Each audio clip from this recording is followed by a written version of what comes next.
over the weekend. It was a good time. Of course, Sajam Slam ended with our top 4 teams qualifying for Twitchcon. If you didn't see the graphic already, I tweeted about it. These are the teams that made it. It's Team Nephew, Team Shine, Team JB, and Team Brian F. And this is the bracket. Team Nephew beat Team Shine 3-1. They clutched it out even before the coaches match. So they're in winner side grand finals of the tournament. Team Brian versus Team JB is in losers bracket after Team Brian beat Team Diaphone. Team JB beat Team Automatic, both coming down to coaches matches. Very, very close. And then winner of that plays Team Shine, winner of that plays Team Nephew. I saw some interesting things about the slam. One thing is, like, since the beginning, people have been like, man, it's a little bit of a shame that these VTubers all can't play offline at the finals. True. Also, I wish the slams would all be Tekken. And also, I wish the slams were the exact same as the other 2 you just ran a second ago.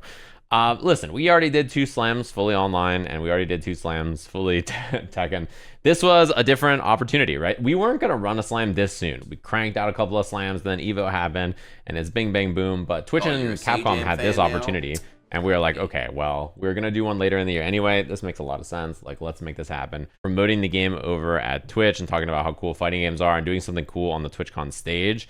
I think everybody was excited for it. And I think a lot of the doors of this opened because everybody saw how fun the game was on stage at EVO. We were going to do a Street Fighter Slam, but I don't think it would have been this pace. And it certainly would not have had this kind of prize pooling and support from Capcom and Twitch if we didn't do it now. This is a unique situation. Like, the next Slam, I'm sure, will be the same as the other slams online, and will take place online and finish online, and we'll have it all done, and we'll do it that way, right? Like, it just be cool, right? But mostly everybody, I think, loved it. I mean, the slam was awesome. Watching everybody improve was super cool. I think everybody really enjoyed it. The new players were crushing it. So many of them got so good. The new players are like hitting platinum. To give you perspective, that's like the rank that the 3rd seed was when we started the event, right? They're climbing an outrageous amount and getting super good, super fast at the game.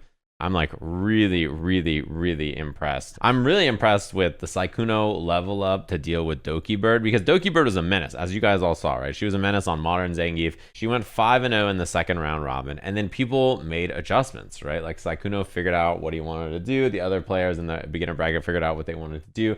They made new strategies up, and they countered each other, which I thought was really cool. Same thing with Lily Pichu against Kana. Stuff like that, seeing those adjustments was really cool. And the same thing went as it got higher and higher and higher.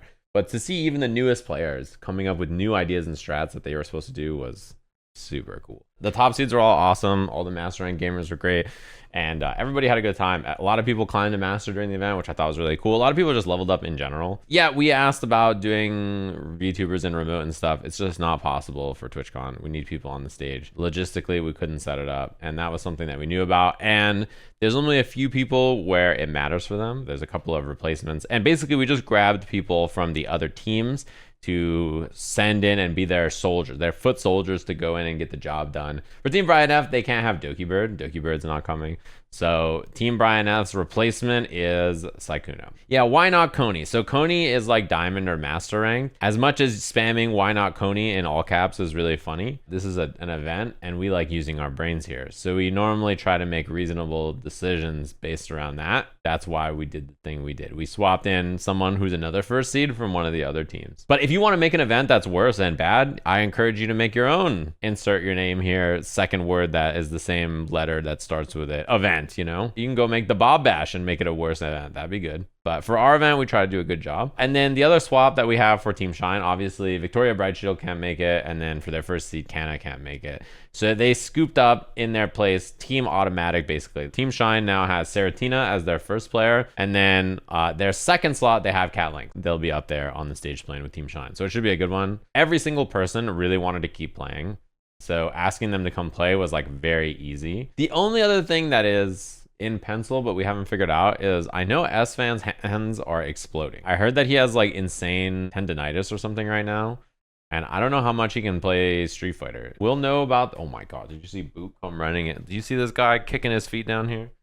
What up, Boot? We'll know by tomorrow. I hope he's okay. But I told it, like, listen, as someone who's had hand pain, you guys know I had hand pain back in 2019, and I literally couldn't play video games for like a year. I told him that I think he should rest if his hands are messed up, but it depends on how much he thinks he can play. It's totally fine. Like, I don't think it's like a big ask for people to swap. Like, people want to play. You probably saw this on Twitter and people talking about Modern and like how not enough people pick Modern for the event. The discussion, if you missed it, was basically the coaches should have forced people to play Modern so that they would learn the game faster. But like, no, it's so stupid. I think it's like such a stupid idea to be like, hey, you have to play Modern. I think most of the classic players did extremely well also. The person with the best record at the end in the newest player division was a classic player. And then the person that had the biggest glow up in the first seed slot was probably Seratina, right? And she played classic Aki. You know, it's a competition, of course, but it's a chance to like learn the game and have fun. And if you're gonna like play Modern and then quit the event after because you're not having fun,